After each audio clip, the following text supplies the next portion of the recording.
Hello, ಎಲ್ಲರಿಗೂ ನಮಸ್ಕಾರ. ನನ್ನ ಹೆಸರು ಕರುಣ್. ಇವತ್ತಿದು ಜರ್ಮನಿ ನಮ್ಮ ಸೀರೀಸಲ್ಲಿ ಇದು 3ನೇ ವಿಡಿಯೋ.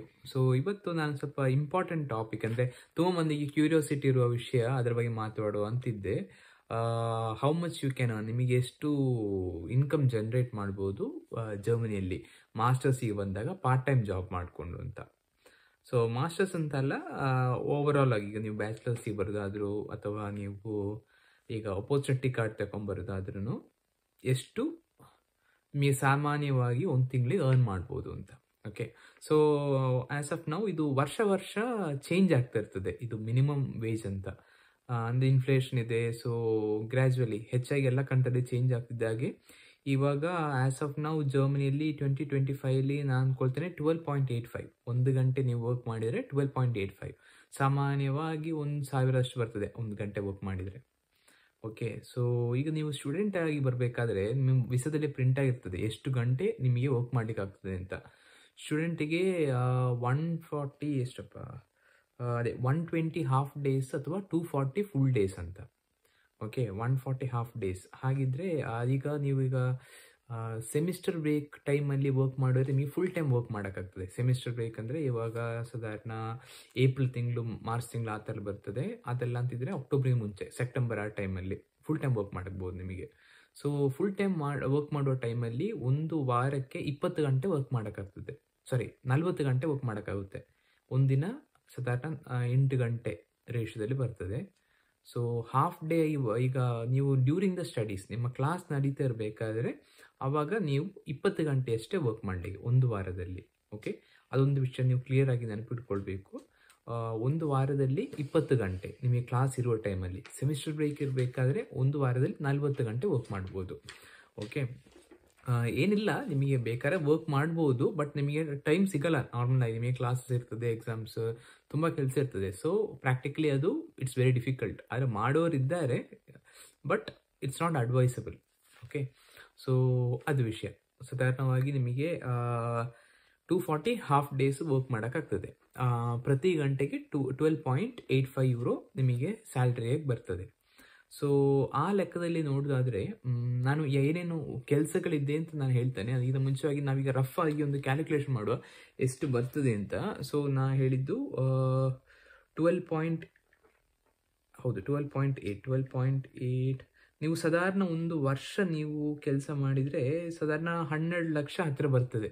ಓಕೆ, ಒಂದು ವರ್ಷಕ್ಕೆ earnings per month nearly 1 lac ಬರ್ತದೆ ನಿಮಗೆ. ಇದು ನಾನು ಕ್ಯಾಲ್ಕುಲೇಟ್ ಮಾಡಿದಾಗ ಆಲ್ಮೋಸ್ಟ್ 12,30,000 ಬಂತು. ಓಕೆ, ನಿಮಗೆ ಒಂದು ವರ್ಷ ಇನ್ಕಮ್ ಇರ್ತದೆ. ನಿಮಗೆ ಆರಾಮಾಗಿ ನಿಮಗೆ ಏನೇನು ಖರ್ಚಿದೆ, ನೀವೊಂದು ಪಬ್ಲಿಕ್ ಯೂನಿವರ್ಸಿಟಿಲಿ ಓದೋದಾದರೆ ನಿಮಗೆ ಏನೇನು ಖರ್ಚಿದೆ ಅದು ಈ ಹಣದಲ್ಲೇ ಆರಾಮಾಗಿ ನಿಮಗೆ ಇಲ್ಲೇ ಬದುಕ್ಬೋದು, ಏನು ತೊಂದರೆ ಇಲ್ಲದೆ. ಓಕೆ, ಸೊ ಕ್ಯಾಲ್ಕುಲೇಷನ್ ಪ್ರಕಾರ ಆಲ್ಮೋಸ್ಟ್ ನಿಮಗೆ ಹಿಡ್ಕೊಳ್ಬೋದು 1 ಲ್ಯಾಕ್ ಪರ್ ಮಂತ್ ಅಂತ.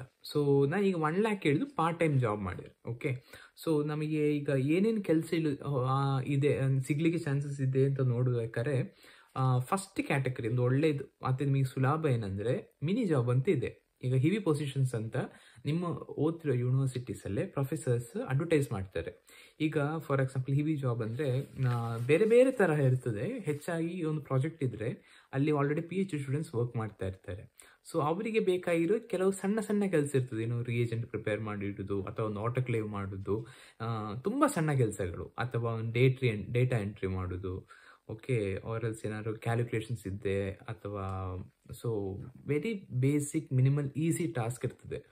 ಅದಕ್ಕೆ ಹೆಚ್ಚಾಗಿ ಸಾಧಾರಣ 14 ಯೂರೋ ಅಥವಾ ಕೆಲವೊಮ್ಮೆ ಒಳ್ಳೆ ಫಂಡಿಂಗ್ ಇರೋ ಪ್ರಾಜೆಕ್ಟ್ ಇದ್ದರೆ 16-18 ಯೂರೋಸ್ ಎಲ್ಲ ಪರ್ ಅವರ್ ಸಿಗ್ತದೆ. ಆಲ್ಮೋಸ್ಟ್ 1,500 1,800 ಎಲ್ಲ ಸಿಗ್ತದೆ. ಓಕೆ, ಬಟ್ ಮೋಸ್ಟ್ಲಿ ನಿಮಗೆ ಒಂದು ತಿಂಗಳು 520 ಯೂರೋ ಆ ಥರ ಇರ್ತದೆ ಮಿನಿ ಜಾಬಲ್ಲಿ ಸಿಗುವಂಥದ್ದು. ಓಕೆ, ಅದು ಟ್ಯಾಕ್ಸಬಲ್ ಅಲ್ಲ. ಸೊ ಅದೊಂದು ಒಳ್ಳೆ ಬೆನಿಫಿಟ್. ಅಷ್ಟು ಮಾತ್ರ ಅಲ್ಲ, ಈಗ ಹಿವಿ ಜಾಬಲ್ಲಿ ಮಾಡಬೇಕು ನಿಮ್ಮ ರೆಸ್ಯೂಮ್ ಸ್ವಲ್ಪ ಸ್ಟ್ರಾಂಗ್ ಇರ್ತದೆ. So it has more value. ಅಷ್ಟೇ ಅಲ್ಲ, ನಿಮಗೆ ಡೆಸ್ಕ್ ಜಾಬ್ ಸುಲಭ. ಈಗ ಪಾರ್ಟ್ ಟೈಮಲ್ಲಿ ಅಂದರೆ ನಾರ್ಮಲಾಗಿ ನಾನು ನೋಡ್ತಾ ಇರ್ತೇನೆ ಸ್ಟೂಡೆಂಟ್ಸ್ ಎಲ್ಲ ಇನ್ನೂ ಸ್ವಲ್ಪ ಫಿಸಿಕಲಿ ಹೆಚ್ಚು ಡಿಮ್ಯಾಂಡಿಂಗ್ ಆಗಿರೋ ವರ್ಕ್ಗೆ ಹೋಗ್ತಾರೆ. ಆಫ್ಕೋರ್ಸ್ ಅರ್ನಿಂಗ್ ಚೆನ್ನಾಗಿ ಇರ್ತದೆ, ಬಟ್ ಇದು ಅಷ್ಟು ಸ್ಟ್ರೆಸ್ಫುಲ್ ಇರಲ್ಲ. ನೀವು ಲ್ಯಾಬಲ್ಲೇ ಯಾರು PhD ಸ್ಟೂಡೆಂಟ್ ಒಟ್ಟಿಗೆ ಅಥವಾ ಪ್ರೊಫೆಸರ್ ಒಟ್ಟಿಗೆ ಕೂತ್ಕೊಂಡು ಆರಾಮಾಗಿ ಜಸ್ಟ್ ಕಂಪ್ಯೂಟರಲ್ಲೇ ಕೆಲಸ ಇರ್ತದೆ. ಹಾಗೆ ಟೈಮ್ ಟು ಟೈಮ್ ನಿಮಗೆ ಅಮೌಂಟ್ ಕ್ರೆಡಿಟ್ ಆಗ್ತಾ ಇರ್ತದೆ. ಸೊ ಅದೊಂದು benefit. But earning is relatively less, €520 almost ಬರೋದು ತಿಂಗಳಿಗೆ. ನಿಮಗೆ mini job as well as part time job ಕೂಡ ಪ್ಯಾರಲಲ್ ಆಗಿಯೂ ಮಾಡ್ಬೋದು. ತುಂಬ ಮಂದಿ ಹಾಗೆ ಮಾಡೋರಿದ್ದಾರೆ. ಸೊ ಅದು first option. Okay, mini job. ಅದು ಬಿಟ್ಟರೆ ನೆಕ್ಸ್ಟ್ ನಮಗೆ ಪಾರ್ಟ್ ಟೈಮಿಗೆ ಬರುವ. ಸೊ ಪಾರ್ಟ್ ಟೈಮ್ ನೋಡಿದರೆ ಫಸ್ಟ್ ನಾನು ಒಂದು ಲಿಸ್ಟ್ ಮಾಡಿದ್ದೆ. ಓವರ್ ಆಲ್ ಆಗಿ ನಾನು ಇಲ್ಲಿ ಯಾರ್ಯಾರು ಏನೇನು ಕೆಲಸ ಮಾಡ್ತಾರೆ ಅಂತ ನೋಡಿದ್ರಲ್ಲಿ ಹೆಚ್ಚಾಗಿ ಕಂಡು ಬರುವಂಥದ್ದು ಸ್ಟೂಡೆಂಟ್ಸ್ ಕೆಫೆಯಲ್ಲಿ ಜಾಬ್ ಮಾಡ್ತಾರೆ. ಸ್ಟಾರ್ಬಕ್ಸ್, ಮೆಕ್ಡೊನಾಲ್ಡ್ಸ್, ಸೊ ಆ ಥರ ಕೆಫೆಯಲ್ಲಿ ವರ್ಕ್ ಮಾಡ್ತಾರೆ. ಅದು ಬಿಟ್ಟರೆ ಸೂಪರ್ ಮಾರ್ಕೆಟ್, ಇಲ್ಲಿ ಆಲ್ಡಿ, ರೆವೆ, ಹೆಚ್ಚಾಗಿ ತುಂಬ ಸೂಪರ್ ಮಾರ್ಕೆಟ್ಸ್ ಇದೆ. ಬಟ್ ಹೆಚ್ಚಾಗಿ ಸೂಪರ್ ಮಾರ್ಕೆಟ್ ಕೂಡ ನಾನು ಹೇಳ್ತಿರೋ ಯಾವುದೇ ಜಾಬ್ ಆಗಿರಲಿ ಅದಕ್ಕೆಲ್ಲ ಜರ್ಮನ್ ಇದ್ದರೆ ತುಂಬ ಸುಲಭ. ಅದಿಲ್ಲ ಅಂತಿದ್ರೆ ನಿಮಗೆ ಫ್ರಂಟ್ ಎಂಡ್ ಜಾಬ್ ಸಿಕ್ಕೋದು ತುಂಬ ಕಷ್ಟ. ಅಂದರೆ ಇಲ್ಲಿ ಕಸ್ಟಮರ್ಸ್ ಎಲ್ಲರೂ ಜರ್ಮನಲ್ಲೇ ಮಾತಾಡೋದು. ನಾವು ಇಂಗ್ಲೀಷ್ ಇಟ್ಕೊಂಡು ಇಲ್ಲಿ ನಡೆಯಲ್ಲ ಏನೇ ಇದ್ರೂ. ಓಕೆ, ನಾನು ಹೇಳ್ತೇನೆ ಇನ್ನೂ ಡೀಟೇಲ್ ಆಗಿ ಏನು ವಿಷಯ ಅಂದರೆ, ಈಗ ನಮಗೆ ಜರ್ಮನ್ ಗೊತ್ತಿಲ್ಲ ಅಂತಿದ್ರೆ ನಾನು ಇಲ್ಲಿ ನೋಡ್ತಾ ಇರ್ತೇನೆ ಹೆಚ್ಚಾಗಿ ಈಗ ರೆಸ್ಟೋರೆಂಟ್ ಎಲ್ಲ ಬ್ಯಾಕ್ ಎಂಡ್ ಐದರ್ ಕುಕಿಂಗ್ ಅಥವಾ ಡೆಲಿವರಿ ಇದೆರಡೇ ನಡೆಯುವಂಥದ್ದು. ಓಕೆ, ಬಿಲ್ಲಿಂಗ್ ಸೆಕ್ಷನಲ್ಲಿ ಹೆಚ್ಚಾಗಿ ಜರ್ಮನ್ ಇಲ್ಲ ಅಂತಿದ್ರೆ ಯಾರನ್ನೂ ಇಟ್ಕೊಳ್ಳಲ್ಲ ಅಲ್ಲಿ. ಸೊ ಅದೇ ಒಂದು ಕೆಫೆ ಮತ್ತು ಸೂಪರ್ ಮಾರ್ಕೆಟ್ ಮತ್ತು ಡೆಲಿವರಿ. ಅದಕ್ಕೆ 2 ಟೈಪ್ ಡೆಲಿವರೀಸ್ ಇದೆ, ಸೈಕಲಲ್ಲಿ ಮಾಡ್ತಾರೆ ಅಥವಾ ಕಾರಲ್ಲಿ. ಸೊ ಮತ್ತು ಟ್ಯೂಟರಿಂಗ್ ಅಂತ ಮಾಡ್ತಾರೆ. ನಾನು ಅದರ ಬಗ್ಗೆ ಡೀಟೇಲಿಗೆ ಸ್ವಲ್ಪ ಹೇಳ್ತೇನೆ. ಮತ್ತು ಅಮೆಝಾನ್, DHL ಮತ್ತು ಕೆಲವು ಇಂಡಸ್ಟ್ರೀಸ್ ಇದೆ. ಈಗ ಕುಕಿ ಫ್ಯಾಕ್ಟ್ರೀಸ್ ಇದೆ, ಕೆಲವು ಪ್ಲಾಸ್ಟಿಕ್ ಪ್ರೊಡಕ್ಷನ್ ಕಂಪನೀಸಲ್ಲಿ ವರ್ಕ್ ಮಾಡ್ತಾರೆ. ಮತ್ತು ಹಾಸ್ಪಿಟಾಲಿಟಿ, ಈಗ ರಿಸಾರ್ಟಲ್ಲಿ ಎಲ್ಲ ಕೆಲವು ಸ್ಟೂಡೆಂಟ್ಸ್ ವರ್ಕ್ ಮಾಡ್ತಾರೆ. ಮತ್ತು ಕೆಲವು ಏಜೆನ್ಸೀಸ್ ಇದೆ ಮತ್ತು catering field. So these are the ಕೆಲವು ಹೆಚ್ಚಾಗಿ ಕಂಡು ಬರುವಂಥದ್ದು ಸ್ಟೂಡೆಂಟ್ಸ್ ವರ್ಕ್ ಮಾಡುವಂಥದ್ದು. ನನಗೆ ಸೈಡಲ್ಲಿ ನನಗೆ ಈಗ ಕ್ಯಾಪ್ಷನ್ ಆಗಿ ಹಾಕ್ಲಿಕ್ಕೆ ಆಗಲ್ಲ, ನನಗೆ ಅಷ್ಟೊಂದು ಟೈಮ್ ಇಲ್ಲ. ನಾನು ಹೇಳ್ತಿರೋದು ಆದಷ್ಟು ನೀವು ಆದರೆ ನೋಟ್ ಮಾಡಿ, ಮತ್ತು ನಿಮಗೆ ರೆಫರೆನ್ಸಿಗೆ ಸುಲಭ ಆಗ್ತದೆ. ಒಂದು ಪೆನ್ ಪೇಪರ್ ಹಿಡ್ಕೊಂಡ್ಬಿಟ್ಟು ಬರೆದ್ರೆ ಆಯಿತು ಏನೇನು ನೀವು ಹುಡುಕ್ಬೋದು ಅಂತ. ನಾನು ಇನ್ನೊಂದು ವೀಡಿಯೋ ಮಾಡ್ತಾನೆ ಎಲ್ಲಿ ಹೇಗೆ ನೀವು ಜಾಬ್ ಕಂಡು ಹುಡುಕೋದು ಅಂತ. ನೆಕ್ಸ್ಟ್ ವೀಡಿಯೋ ಮಾಡ್ತಾನೆ, ಲೆಂದಿ ಆಗುತ್ತೆ ಎಲ್ಲರೂ ಈ ವಿಡಿಯೋ. ಸೊ ನಾನು ಫಸ್ಟ್ ಹೇಳ್ತಿರೋದು ಅಂದರೆ, ಇವಾಗ ನೀವು ಈ ಏನೇ ಜಾಬ್ಸ್ ಇರಲಿ, ನೀವು ಒಂದು ಸಿಟಿ ಬಂದರೆ ಫಾರ್ ಎಕ್ಸಾಂಪಲ್ ಹೆಚ್ಚಾಗಿ ಅಮೆಝಾನಿಗೆ ಹೋಗ್ತಾರೆ ಎಲ್ಲರೂ. ಸೊ ಅಲ್ಲಿ ಒಂದೇ ಒಂದು ಪ್ರಾಬ್ಲಮ್, ನೀವು ಹೆಚ್ಚಾಗಿ ವೀಡಿಯೋಸ್ ನೋಡಿರ್ಬೋದು. ಇವಾಗ ಆಲ್ರೆಡಿ ಈಗ ಯಾವುದೇ ಕಂಟ್ರಿ ಹೋಗೋದಾದ್ರೆ ಫಾರ್ ಎಕ್ಸಾಂಪಲ್ ಜರ್ಮನಿಗೆ ಆದರೆ ಹೇಳ್ತಾರೆ ಪರ್ ಮಂತ್ 2 ಲ್ಯಾಕ್ ಅರ್ನ್ ಮಾಡಿದೆ, 3 ಲ್ಯಾಕ್ ಅರ್ನ್ ಮಾಡಿದೆ, ಅಮೆಝಾನಲ್ಲಿ ಇದ್ದೆ ಡಿಸೆಂಬರಲ್ಲಿ ಅಂತ. ಸೊ ದ ರಿಯಾಲಿಟಿ ಏನಂದರೆ, ನಾನು ಈಗ ಹೆಚ್ಚಾಗಿ ಉಳಿದವರೊಟ್ಟಿಗೆ ಮಾತಾಡಿ ನಾನಾಗಿ ನೋಡಿದ್ದಿಲ್ಲ, ನಾನು ಬೇರೆ ಸ್ಟೂಡೆಂಟ್ಸ್ ಒಟ್ಟಿಗೆಲ್ಲ ಹೀಗೆ ಮಾತಾಡಿದ ಕೇಳಿದ್ದೇನೆಂದರೆ, ಅದು ಡಿಸೆಂಬರ್ ತಿಂಗಳಲ್ಲಿ ಹೆಚ್ಚಾಗಿ ಅಮೆಝಾನ್ ಸ್ಟೂಡೆಂಟ್ಸನ್ನು ರಿಕ್ರೂಟ್ ಮಾಡೋದು. ಓಕೆ, ಸೊ ಅವರು ಹೆಚ್ಚಾಗಿ ಬೋನಸ್ ಕೊಡ್ತಾರೆ. ಈಗ ಹೇಳ್ತಿದ್ದಾರೆ ಕೆಲವು ಸ್ಟೂಡೆಂಟ್ಸ್ ಅದು ಬರ್ತಾ ಇಲ್ಲ ಅಂತ, ಯಾಕೆಂದರೆ ಈಗ ಹೆಚ್ಚಾಗಿ ಯುಕ್ರೇನಿಂದ ಅಫ್ಘಾನಿಸ್ತಾನದ ತುಂಬ ರೆಫ್ಯೂಜೀಸ್ ಇದ್ದಾರೆ. ಸೊ ಆಲ್ರೆಡಿ ಅವರಿಗೆ ಬೇಕಾದ ಎಂಪ್ಲಾಯೀಸ್ ಇದ್ದಾರೆ. ಆದರೆ ಹೆಚ್ಚಾಗಿ ಏನಂದರೆ ಕೆಲವು ಸೆಂಟ್ರಲ್ಲಿ ವೇಕೆನ್ಸೀಸ್ ಇರ್ತದೆ, ಕೆಲವು ಕಡೆ ವೇಕೆನ್ಸೀಸ್ ಇರಲ್ಲ. ಓಕೆ, ಸೊ ಅದೇ ಥರ ಈ ಕ್ರಿಸ್ಮಸ್ ಬೋನಸಸ್ ಅಂತ ಬರ್ತದಲ್ಲ, ಸೊ ಅದು ಆಲ್ಮೋಸ್ಟ್ 1 ಲ್ಯಾಕ್ ಏನೋ ಎಕ್ಸ್ಟ್ರಾ ಕೊಡ್ತಾರಂತೆ. ಅದು ಈಗ ಕೊಡ್ತಾ ಇಲ್ಲ ಅಂತ ಹೇಳ್ತಿದ್ದಾರೆ. ಸೊ ನೀವು ಯಾವ ಸಿಟಿಯಲ್ಲಿ ಇದ್ದೀರಾ ಅಲ್ಲಿದ್ದ ಕೇಳ್ಕೊಂಡ್ರೆ ನಿಮಗೆ ಗೊತ್ತಾಗ್ತದೆ. ಓಕೆ, ಸೊ ಅದು ಮಾತ್ರ ಅಲ್ಲ, ಈಗ ಅಮೆಝಾನಲ್ಲಿ ಹೆಚ್ಚು ಅರ್ನಿಂಗ್ಸ್ ಬರ್ತದೆ. ಓಕೆ, ಆದರೆ ಪ್ರಾಬ್ಲಮ್ ಏನಂದರೆ ಅದು ಫಿಸಿಕಲಿ ಸ್ವಲ್ಪ ಚಾಲೆಂಜಿಂಗ್ ವರ್ಕ್ ಅಂತ ಹೇಳ್ತಾರೆ. ಅದೇನೋ ನಿಯರ್ಲಿ 24 kg ಏನೋ ಎತ್ತಬೇಕು, ಮತ್ತು ಕಂಟಿನ್ಯೂಸ್ ಆಗಿ ವರ್ಕ್ ಮಾಡ್ತಾ ಇರಬೇಕು, ತುಂಬ ಸ್ಟ್ರೆಸ್ಫುಲ್ ಅಂತ ಹೇಳ್ತಾರೆ. ಸೊ ನೀವು ಯೂಟ್ಯೂಬಲ್ಲಿ ವೀಡಿಯೋ ನೋಡಿಬಿಟ್ಟು ಓಕೆ ಆರಾಮಾಗಿ ನಾ ಬಂದುಬಿಟ್ಟು ಅಮೆಝಾನಲ್ಲಿ ಜಾಯ್ನ್ ಆಗ್ತೇನೆ, ಹಣ ಅರ್ನ್ ಮಾಡ್ತೇನೆ ಅಂದರೆ ಇಟ್ಸ್ ನಾಟ್ ದ್ಯಾಟ್ ಈಸಿ. ನೀವು ಮೋಸ್ಟ್ಲಿ ಸ್ವಲ್ಪ ಟೈಮ್ ವರ್ಕ್ ಮಾಡಿದ ಮೇಲೆ ನಿಮಗೆ ಅದೊಂಥರ ತುಂಬ ಟೈರಿಂಗ್ ಅಂತ ಅನಿಸ್ಬೋದು, ಏನು ಮಾಡಬೇಕು ನಿಮಗೆ ಗೊತ್ತಾಗಲ್ಲ. ಸೊ ಐ ಅಡ್ವೈಸ್ ಲ್ಯಾಂಗ್ವೇಜ್ ಕಲ್ತ್ಬಿಟ್ಟು ಬಂದರೆ ನಿಮಗೆ ಇನ್ನು ತುಂಬ ಆರಾಮಾಗಿರೋ ಜಾಬ್ ಇದೇ ಅರ್ನಿಂಗಲ್ಲಿ ಸಿಗ್ತದೆ. Okay, so that is about Amazon. But Amazon opportunities ಇದೆ, ನಿಮಗೆ ಅದು ಹತ್ಬೋದು, ನೋ ಪ್ರಾಬ್ಲಮ್, ಸಾಕಷ್ಟು ನಿಮಗೆ ಅರ್ನಿಂಗ್ಸ್ ಬರ್ತದೆ. ಅದೇ ಥರ DHL ಏನೊಂದು ಸೇಮ್ ಪೋಸ್ಟಲ್ ಡೆಲಿವರೀಸ್, ಏನಂದರೆ ಅಲ್ಲಿ ಕಂಟೈನರಲ್ಲಿ ಕೊರಿಯರನ್ನೆಲ್ಲ ಸೆಗ್ರಿಗೇಟ್ ಮಾಡೋದಂತೆ. ಸೊ ಅಲ್ಲೂ ಒಳ್ಳೆ ಅರ್ನಿಂಗ್ಸ್ ಬರ್ತದೆ. ಅದು 3 ಶಿಫ್ಟಲ್ಲಿ ಇರ್ತದೆ. ಅಲ್ಲಿ ಕೂಡ night shift, morning shift, late shift ಅಂತ ಹೇಳ್ಬಿಟ್ಟು. ಮತ್ತೇನೆಂದರೆ ಕೆಫೇಸ್, ನಾನು ಸ್ಟಾರ್ಟಿಂಗಲ್ಲೇ ಹೇಳಿದಲ್ಲ, ತುಂಬಾ ಕೆಫೇಸ್ ಇರ್ತದೆ ಇಲ್ಲಿ. ಸೊ ನಿಮಗೆ ಜರ್ಮನ್ ಗೊತ್ತಿದ್ರೆ ಆರಾಮಾಗಿ ಅಲ್ಲಿ ಕ್ಯಾಶ್ ಕೌಂಟಲ್ಲಿ ಕೂತ್ಕೊಂಡ್ಬಿಟ್ಟು ಕಸ್ಟಮರ್ಸನ್ನು ಡೀಲ್ ಮಾಡಿದರೆ ಆಯಿತು. ಅದೆಲ್ಲ ಅಂತಿದ್ರೆ ರೆಸ್ಟೋರೆಂಟಲ್ಲಿ ಹೆಚ್ಚಾಗಿ ಸ್ಟೂಡೆಂಟ್ಸ್ ವೇಟರ್ಸ್ ಆಗಿ ಹೋಗ್ತಾರೆ. ಅಲ್ಲಿ ಕೂಡ ಜರ್ಮನ್ ಲ್ಯಾಂಗ್ವೇಜ್ ನಾಲೆಡ್ಜ್ ಇರಬೇಕು. ಏನಂದರೆ ಅವರೊಂದು ಏನೋ ಒಂದು ಡಿಶ್ ಆರ್ಡರ್ ಮಾಡೋದಾದರೂ ಕರೆಕ್ಟಾಗಿ ಏನು ಬೇಕು ಬೇಡ ಅದೆಲ್ಲ ಜರ್ಮನಲ್ಲಿ ಹೇಳ್ತಾರೆ, ಎಷ್ಟು ಕ್ವಾಂಟಿಟಿ ಎಲ್ಲ. ಸೊ ಚೆನ್ನಾಗಿ ಜರ್ಮನ್ ಲ್ಯಾಂಗ್ವೇಜ್ ನಾಲೆಡ್ಜ್ ಇರಬೇಕು. ಓಕೆ, ಅದಲ್ಲದೆ ಮತ್ತೇನು ವಿಷಯ ಅಂದರೆ, ಇದರಲ್ಲೇ ಮತ್ತು ವೇಟ್ರೆಸ್ ಆಗಿ ವರ್ಕ್ ಮಾಡ್ತಿರ್ಬೇಕಾದ್ರೆ ನಿಮಗೆ ಒಳ್ಳೆ ಟಿಪ್ಸ್ ಬರ್ತದೆ. ಸೊ ಅದೊಂದು ಪ್ಲಸ್ ಪಾಯಿಂಟ್. ಓಕೆ, ಮತ್ತು ಇನ್ನೊಂದು ನಾನು ಸೂಪರ್ ಮಾರ್ಕೆಟ್ ಹೇಳಿದೆಯಲ್ಲ, ಅದು ಹೆಚ್ಚಾಗಿ ನಾನು ಇಲ್ಲಿ ನೋಡಿರೋ ಸೂಪರ್ ಮಾರ್ಕೆಟಿಗೆ ಕೆಲವು ಸೂಪರ್ ಮಾರ್ಕೆಟ್ಸ್ ಇಂಡಿಯನ್ಸನ್ನ ತಗೊಳ್ತಾರೆ, ಬಟ್ ಹೆಚ್ಚಾಗಿ ಜರ್ಮನ್ಸೇ ಇರ್ತಾರೆ ಆ ಸೆಕ್ಟರಲ್ಲಿ. ಮತ್ತು ಇನ್ನೊಂದು ಒಳ್ಳೆ ಸೆಕ್ಟರ್ ಏನಂದರೆ ನಿಮಗೆ ಟ್ಯೂಟರಿಂಗ್. ಸೊ ನಿಮಗೆ ಏನಾದ್ರು ಸ್ಕಿಲ್ಸ್ ಇರ್ಬೋದು. ಫಾರ್ ಎಕ್ಸಾಂಪಲ್, ಈಗ ಕೆಲವರಿಗೆ ಇಲ್ಲಿ ಜರ್ಮನಿಯಲ್ಲಿ ಹಿಂದಿ ಕಲೀಲಿಕ್ಕೆ ಇಂಟ್ರೆಸ್ಟ್ ಇರ್ತದೆ, ಈಗ ಕನ್ನಡ ಕಲೀಲಿಕ್ಕೆ ಇಂಟ್ರೆಸ್ಟ್ ಇರ್ಬೋದು. ಸೊ ನಿಮಗೆ ಏನು ಸ್ಕಿಲ್ ಇದೆ, ನಿಮಗೆ ಜರ್ಮನ್ ಭಾಷೆನೂ ಗೊತ್ತಿದೆ ಅಂತಿದ್ರೆ ಇಲ್ಲಿ ಆನ್ಲೈನಲ್ಲಿ ನಿಮಗೆ ಟೀಚ್ ಮಾಡ್ಬೋದು. ಓಕೆ, ಅದೆಲ್ಲ ಅಂತಿದ್ರೆ ನಿಮಗೆ ಏನಾದ್ರು ಮ್ಯೂಸಿಕಲ್ ಇನ್ಸ್ಟ್ರೂಮೆಂಟ್ ಇದೆ ನಾಲೆಡ್ಜ್ ಇದೆ, ವಯಲಿನ್ ಇರಲಿ, ಗಿಟಾರ್ ಇರಲಿ, ಕೀಬೋರ್ಡ್ ಇರಲಿ, ಆ ಥರ ಏನಾದ್ರು ಸ್ಕಿಲ್ ಇದ್ದರೆ ಅದನ್ನು ನಿಮಗೆ ಟೀಚ್ ಮಾಡ್ಬೋದು. ಸೊ ಅದರಲ್ಲಿ ನಿಮಗೆ ಒಳ್ಳೆ ಇನ್ಕಮ್ ಜನರೇಟ್ ಮಾಡ್ಲಿಕ್ಕೆ ಆಗ್ತದೆ.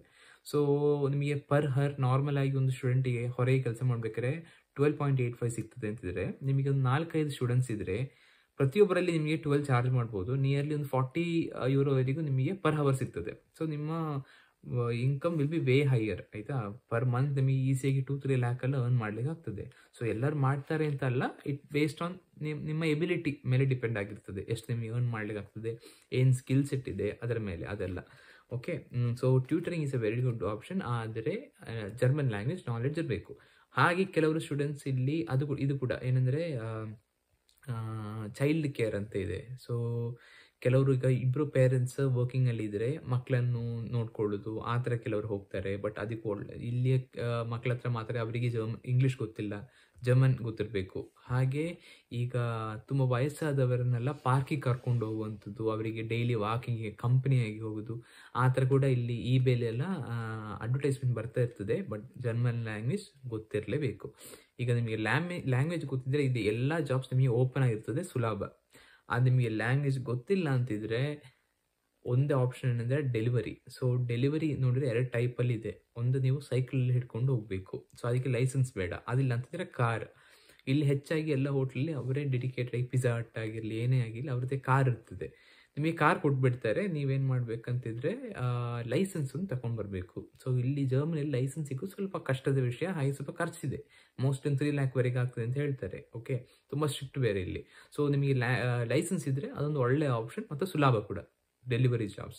ಸೊ ಲ್ಯಾಂಗ್ವೇಜ್ ಗೊತ್ತಿಲ್ಲ ಅಂತಿದ್ರೆ ಹಾಗೆ ಡೆಲಿವರಿ ಜಾಬ್ಸ್ ಒಂದು ಆಪ್ಷನ್. ಮತ್ತು ಅಮೆಝಾನ್, DHL, ಫ್ಯಾಕ್ಟ್ರೀಸ್ ಆ ಥರ ಕೆಲಸಕ್ಕೆ ಹೋಗ್ಬೋದು. ಅದು ಬಿಟ್ಟರೆ ಕೆಲವು ನಿಮಗೆ ನೋಡ್ಲಿಕ್ಕೆ ಆಗುವಂಥದ್ದು ಏನಂದರೆ ಏಜೆನ್ಸೀಸ್ ಇದೆ. ಈಗ ಇಲ್ಲಿ ರಾನ್ಸ್ಟ್ಯಾಡ್, ಗೀಟ್, ಏನೇನೋ ಬೇರೆ ಬೇರೆ ಕಂಪನೀಸ್ ಇದೆ. ಸೊ ಅಂದರೆ ಅವರಿಗೆ ಟೈ ಅಪ್ ಇರ್ತದೆ ಬೇರೆ ಫ್ಯಾಕ್ಟ್ರೀಸ್ ಒಟ್ಟಿಗೆ. ಓಕೆ, ಅವರಿಗೆ ಎಂಪ್ಲಾಯೀಸನ್ನು ರಿಕ್ವೈರ್ ಇರ್ತದೆ.